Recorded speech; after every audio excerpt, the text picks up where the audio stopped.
नमस्कार दोस्तों, मेरा नाम भव्य मंगला है। मैं IATF क्वालिफाइड ऑडिटर हूँ। पिछले 19 साल से ऑटोमोटिव सेक्टर में ऑडिट कर रहा हूँ। एक और बेहतरीन टॉपिक लेके आया हूँ कि क्या होता है डोजो सेंटर।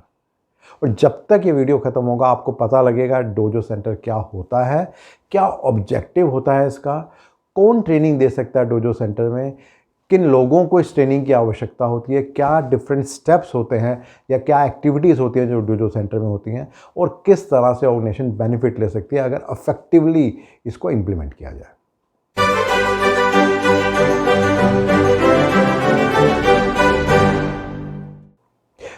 बेंजामिन फ्रैंकलिन ने एक बहुत ही अच्छी बात की है।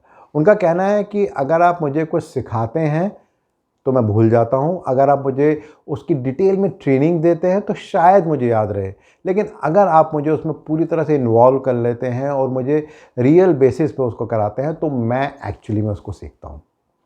कुछ कुछ ऐसा ही होता है हमारी रियल लाइफ में।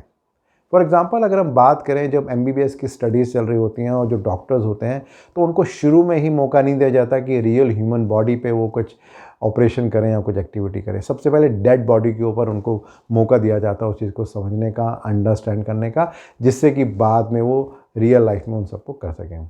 या अगर हम ऑटोमोटिव सेक्टर की बात करें तो अक्सर प्रोटोटाइपिंग एक बहुत ही इंपॉर्टेंट प्रोसेस होता है। यहाँ पे पहले रियल लाइफ प्रोडक्ट बनाने से पहले कुछ प्रोटोटाइप सैंपल बनाए जाते हैं, जिससे कि फिट, फंक्शन, फील और उसको ओवरऑल देखा जाता है कि किस तरीके से वो एक्चुअली में जब बनेगा तो कैसा दिखेगा। कुछ कुछ ऐसा ही डोजो सेंटर में भी होता है। जब हम बात करते हैं डोजो की तो प्रिमरली एक जापानीज़ वर्ड है जिसका प्रिमरली ऑब्जेक्टिव है एक ऐसी जगह जहाँ पे हम कुछ प्रैक्टिस कर सकते हैं। पुराने समय में जब डोजो की बात करते हैं तो प्रिमरली बात होती थी with respect to martial arts, लेकिन ऑफ लेट जितनी भी जापानीज़ कंपनीज़ हैं जो ऑटोमोटिव सेक्टर में हैं, ऑलमोस्ट हर कंपनी में एक डोजो सेंटर होता है जहाँ पर एक बेसिक ट्रेनिंग दी जाती है किसी भी एम्प्लॉय को जब भी वो किसी कंपनी में ज्वाइन करता है, कि वो अंडरस्टैंड कर सके वहाँ की मैन्युफैक्चरिंग प्रोसेस को, किस तरीके से वहाँ काम होता है, क्या चीज़ इंपॉर्टेंट है, किस बात का ध्यान रखना है, जिससे कि जब वो शॉप फ्लोर पे एक्चुअली काम करे तो उस समय वो तैयार हो उसको करने के लिए। देन एक बहुत इंपॉर्टेंट बात आती है कि कौन ट्रेनिंग दे सकता है डोजो सेंटर में। तो जो भी क्वालिफाइड आदमी है, जो कि प्रोडक्शन का भी हो सकता है, क्वालिटी का भी हो सकता है, स्टोर, डिस्पैच, मेंटेनेंस, बट वो कॉम्पिटेंट होना चाहिए उस काम को करने के लिए, वो इस ट्रेनिंग को दे सकता है डिपेंडिंग अपॉन जो भी उसका मॉड्यूल है उसके हिसाब से। देन एक बहुत इंपॉर्टेंट क्वेश्चन आता है कि किसको डोजो सेंटर में ट्रेनिंग देने की आवश्यकता है। तो सबसे पहले तो यह है कि जो नया एम्प्लॉय ज्वाइन करता है, स्पेशली ऑपरेटर्स, उनके लिए बहुत इंपॉर्टेंट रहता है कि वो अंडरस्टैंड करें कि क्या एक्चुअली में मैन्युफैक्चरिंग प्रोसेस होता है, रादर देन कि शॉप फ्लोर पर डायरेक्टली डाल दिया जाए और वहाँ पे वो कुछ प्रॉब्लम क्रिएट करे। देन अगर जॉब रोटेशन होती है, एक आदमी से मोल्डिंग प्रोसेस में काम करता है और उसको फैब्रिकेशन प्रोसेस में डाल दिया, तो उसको एक अंडरस्टैंडिंग की आवश्यकता होती है। कई बार एक रिफ्रेशर ट्रेनिंग की आवश्यकता भी होती है कि बहुत दिन से, साल, 2 साल, 3 साल से आप काम कर रहे हो, तो कहीं ना कहीं हमारी जो अंडरस्टैंडिंग होती है, हमारी जो नॉलेज होती है वो स्टेल हो जाती है। तो वहाँ पर जाके हमें अंडरस्टैंडिंग और क्लैरिटी आती है।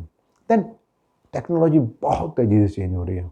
आजकल हम बात करते हैं कोबोट की, कोलैबोरेटिव रोबोट्स की बात करते हैं, IoT की बात करते हैं, आर्टिफिशियल इंटेलिजेंस की बात करते हैं। तो कैसे हम ऑपरेटर्स को अपग्रेड कर सकते हैं, उनकी नॉलेज को एनहांस कर सकते हैं, तो उसके लिए भी अक्सर इसको यूज़ किया जाता है। और जनरली ऐसा होता है कि बहुत सारी कंपनी में सिर्फ ऑपरेटर्स को जो शॉप फ्लोर पे काम करते हैं उन्हीं को ही डोजो सेंटर में ट्रेनिंग दी जाती है। बट ऐसा कई कंपनी में देखा गया कि वहाँ पे जो स्टाफ के लोग भी हैं उनको भी ट्रेनिंग दी जाती है, और उसका इंटेंट एक ही होता है कि जिस तरह से वर्कर्स को जानकारी होनी चाहिए उस तरह से स्टाफ को भी क्लैरिटी होनी चाहिए इसके बारे में। अक्सर ऐसा होता है कि जो ऑपरेटर्स होते हैं उनको 8 से 10 दिन की ट्रेनिंग दी जाती है, कम ज़्यादा भी हो सकती है, और अक्सर ऑपरेटर्स जो वर्कर्स होते हैं उनको, जो स्टाफ के लोग होते हैं उनको 2, 3 या 4 दिन, डिपेंडिंग अपॉन के कितनी डीप और डिटेल ट्रेनिंग उनको देनी है, वो दी जा सकती है। अब इसके बाद जो अगला सवाल आता है वो आता है कि जब भी हम डोजो ट्रेनिंग की बात करते हैं, सेंटर की बात करते हैं, तो वहाँ पे किन बातों पे फोकस किया जाता है। सो प्रिमरली 8 एस्पेक्ट्स हैं जिस पे फोकस किया जाता है इन डोजो सेंटर। उसमें जो सबसे पहला है वो है ऑर्गेनाइजेशन के बारे में, कि सबसे पहले ये बताया जाता है कि जो ऑर्गेनाइजेशन है वो क्या है, वहाँ पे किस तरह की एक्टिविटीज़ होती हैं, क्या रोल्स रिस्पॉन्सिबिलिटीज़ हैं, क्या अथॉरिटीज़ हैं, क्या कंपनी की पॉलिसीज़ है, जिससे कि एम्प्लॉय को पता लगे उस कंपनी के बारे में बेसिक क्या होता है। देन जो दूसरी बात आती है वो सेफ्टी की आती है, जो बहुत ही इंपॉर्टेंट है कि सेफ्टी क्यों इंपॉर्टेंट है, क्या उसके एस्पेक्ट हो सकते हैं, may be with respect to fire, emergency preparedness, कोई लीगल रिक्वायरमेंट हो सकती है, उसके बारे में जानकारी दी जाती है। देन जो तीसरी बात होती है वो बात होती है अबाउट 5 सेंसेस। ये बहुत ही इंपॉर्टेंट और प्रैक्टिकल ट्रेनिंग होती है जो डोजो सेंटर में दी जाती है। जब हम 5 सेंसेस की बात करते हैं तो प्राइमरली हम बात करते हैं sight, smell, sound, taste and touch की। से फॉर एग्जांपल टच की अगर बात करें, एक ऑपरेटर अगर मशीन पे काम कर रहा है तो शायद उसको छू के उसका आइडिया लग जाएगा कि मशीन में कोई एक्स्ट्रा वाइब्रेशन तो नहीं हो रही, और वो एक इंडिकेटर हो सकता है कि हमें कुछ ना कुछ करना चाहिए उस मशीन के बारे में। या अगर हम बात करते हैं साउंड के बारे में तो उससे हमें एक अंडरस्टैंडिंग आती है कि अगर किसी मशीन में कुछ एडिशनल आवाज़ आ रही है तो वो एक इंडिकेशन हो सकता है कि आने वाले दिन में कोई पार्ट टूटने वाला है या कुछ और प्रॉब्लम आने वाली है या मशीन का लोड ज़्यादा आने वाला, उसके बेसिस पे हम देख सकते हैं। और इसके बहुत तरह से बहुत गेम्स होते हैं जिसके बेसिस पे इस ट्रेनिंग को दिया जाता है। से फॉर एग्जांपल साइट की बात की जाए तो अक्सर ऐसा होता है कि जब हम पार्ट बना रहे होते हैं तो उसमें अच्छी क्वालिटी का पार्ट भी होता है, ख़राब क्वालिटी का पार्ट भी होता है। तो क्या हम ख़राब क्वालिटी का पार्ट पकड़ सकते हैं, नहीं पकड़ सकते, वो हम साइट से चेक कर सकते हैं। देन अगला आता है प्रोडक्ट। किसी भी ऑर्गेनाइजेशन में बहुत सारे प्रोडक्ट्स होते हैं तो उसके बारे में एक बेसिक अंडरस्टैंडिंग के किस किस डिफरेंट तरह के पार्ट्स हैं जो उस कंपनी में बनते हैं, किस तरह की सब असेंबलीज हैं जो वहाँ पे होती हैं, क्या है वहाँ पे जो कि इम्पैक्ट कस्टमर के पास आ सकता है उस प्रोडक्ट का, वो सब बेसिक जानकारी वहाँ पे दी जाती है। देन बात करते हैं नेक्स्ट मैन्युफैक्चरिंग प्रोसेस के बारे में। तो मैन्युफैक्चरिंग प्रोसेस में बेसिकली समझना बहुत ज़रूरी है कि कंपनी का प्रोसेस फ्लो कैसा है, वहाँ पे आइडेंटिफिकेशन एंड ट्रेसिबिलिटी की क्या रिक्वायरमेंट है। जब हम 6M की बात करते हैं, man, machine, material, method, measurement, mother earth, उसकी क्या रिक्वायरमेंट है। एबनॉर्मेलिटी अगर आती है तो उसको कैसे हैंडल करना है, नॉन कन्फर्मिंग प्रोडक्ट्स को किस तरह से हैंडल करना है, एंड इस तरह की बहुत सारी चीज़ें होती हैं जो कि शॉप फ्लोर पर होती हैं। देन नेक्स्ट होता है अबाउट प्रोडक्ट क्वालिटी। जब हम प्रोडक्ट क्वालिटी की बात करते हैं तो प्राइमरली इंटेंट ये होता है कि कोई कस्टमर की स्पेसिफिक रिक्वायरमेंट है, कोई स्पेशल कैरेक्टरिस्टिक है, कोई फिटमेंट फंक्शन की कोई रिक्वायरमेंट है। अक्सर क्वालिफाई किया जाता है पॉइजन टेस्ट से, जिससे देखा जाता है कि जो भी ऑपरेटर है क्या उसको बेसिक अंडरस्टैंडिंग है या नहीं है। देन जो सातवीं बात आती है वो आती है मशीन मेंटेनेंस की। आजकल जब TPM के दौर में हम चल रहे हैं तो अक्सर माई मशीन कॉन्सेप्ट की बात होती है। तो यहाँ पे बेसिक अंडरस्टैंडिंग मशीन के बारे में, जब हम क्लिट की बात करते हैं, CLIT, cleaning, lubrication, inspection, testing and the tightening, and then इसके अलावा preventive maintenance, predictive maintenance, overhauling क्या होती है, बेसिक उसके बारे में जानकारी दी जाती है। और जो आठवां और सबसे इंपॉर्टेंट एस्पेक्ट है वो है with respect to quality system, कि ओवरऑल जो कंपनी का मैनेजमेंट सिस्टम है वो किस तरह से काम करता है, क्या कंपनी की पॉलिसी है, बिजनेस प्लान क्या है, परफॉर्मेंस इंडिकेटर्स क्या हैं, उन सब बातों की जानकारी दी जाती है।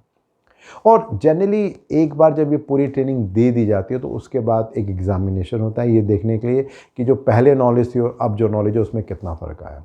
और एक बार जब ये ऑन जॉब ट्रेनिंग दे दी जाती है उसके बेसिस पे डिसाइड किया जाता है based on the skill level से फ्रॉम 1 to 4 कि इस पर्टिकुलर ऑपरेटर को कहाँ पर हमें लगाना है जहाँ पर वो काम इफेक्टिवली कर सकता है।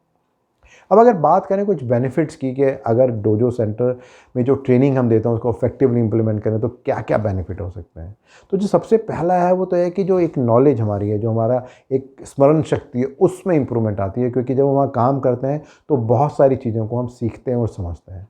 दैन इसके अलावा एक सेफ्टी कल्चर डेवलप होता है, हमें पता लगता है कि हमें क्या करना है, हमें क्या नहीं करना है। दैन एरर प्रूफिंग के किस तरह से हम इंश्योर करें कि कोई भी गलती ना हो, वो एक कॉन्सेप्ट शुरू होता है। दैन ये इंश्योर करना कि हमें हमेशा ही अच्छी क्वालिटी का माल बनाना है और ये इंश्योर करना है कि जो भी हमें टारगेट दिए गए हैं उसको हमें अचीव करना है। एंड देन सर्टेनली जब ये सारा काम होता है तो ओवरऑल जो एम्प्लॉय का मोरल है वो भी इम्प्रूव होता है, क्योंकि उसे फील होता है कि वो एम्पावर्ड फील करता है और एम्प्लॉय की इंगेजमेंट भी इंक्रीज़ होती है। अब अगर लास्ट में बात करें क्या इंडस्ट्री के चैलेंजेस हैं, तो जो सबसे पहला चैलेंज है वो तो ये है कि डोजो सेंटर तो है, बट ऑर्गेनाइजेशंस कितनी ज़्यादा सीरियस होती हैं इस बात को इंश्योर करने के लिए कि उससे रियल बेनिफिट एम्प्लॉइज़ को मिले। देन सेकंड, ये बहुत इंपॉर्टेंट रहता है कि अगर ऑर्गेनाइजेशन तैयार भी है तो जो ऑपरेटर्स हैं, जो वर्कर्स हैं, जो स्टाफ के लोग हैं, वो कितने कमिटेड हैं, वो कितने सीरियस हैं इस बात को अंडरस्टैंड करने के लिए कि हमें एक्चुअली में डोजो सेंटर में जाके कुछ सीखना है। And then third and the most important thing is, ऐसा कितनी बार होता है कि डोजो सेंटर की ट्रेनिंग के बाद हम ये वेरीफाई करते हैं कि उसकी इफेक्टिवनेस क्या रही है। सो ओवरऑल अगर मैं समरी करूँ, मैंने बात की क्या होता है डोजो, क्यों इम्पॉर्टेंट है ये, कौन ट्रेनिंग दे सकता है डोजो सेंटर में, किन किन लोगों के लिए रेलेवेंट है ये, क्या अलग अलग 8 स्टेप्स हैं या एक्टिविटीज़ हैं जो डोजो सेंटर में की जाती हैं और किस तरह से बेनिफिट हैं अगर उसको इफेक्टिवली इम्प्लीमेंट किया जाए। मेरा जो अगला वीडियो रहेगा वो इसी सीरीज़ में रहेगा ट्रेनिंग और एचआर की, और मैं उसमें बात करने वाला हूँ काइजन के बारे में। रेगुलरली बहुत सारे फीडबैक आ रहे हैं और हेल्प कर रहे हैं अंडरस्टैंड करने के लिए आपकी क्या एक्सपेक्टेशन है। सो प्लीज़ उसको आप कंटिन्यू कीजिए। और अगर इस पर्टिकुलर वीडियो को आप और डिटेल में जानना और समझना चाहते हैं तो नीचे आपको एक लिंक मिलेगा, उसे आप क्लिक करेंगे तो आपको एक ब्लॉग दिखेगा, वहाँ और डिटेल में जानकारी मिलेगी इस पर्टिकुलर वीडियो के बारे में।